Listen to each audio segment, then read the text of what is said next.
মোৰ কবিতাৰ শিৰোনাম বিষাদ ফুলৰ ধূসৰ মালা। কেনে আছা ৰাজ?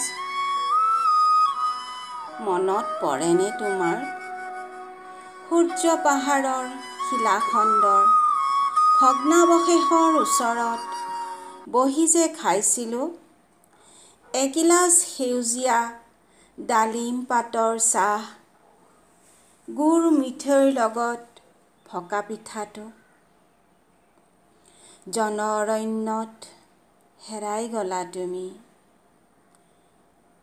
অভিমান নে অহংকাৰৰ চাহ বুজাৰ আগতেই মাতষাৰ নিদিয়াকৈ মনে মনে গুচি গলা।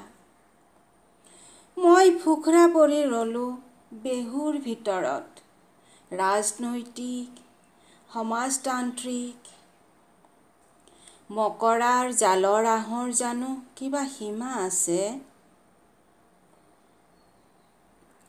জানা ৰাজ, মই পিন্ধা বগা মেখেলাখনত অনেক কলুষিত দাগ, জান্তৱ হাতোৰাৰ, ঠিক 12 মিছলৰ দৰে।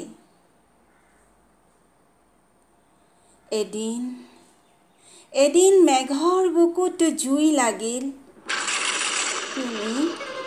তুমি খবৰ হৈ নিঃচুপ হৈ গলা।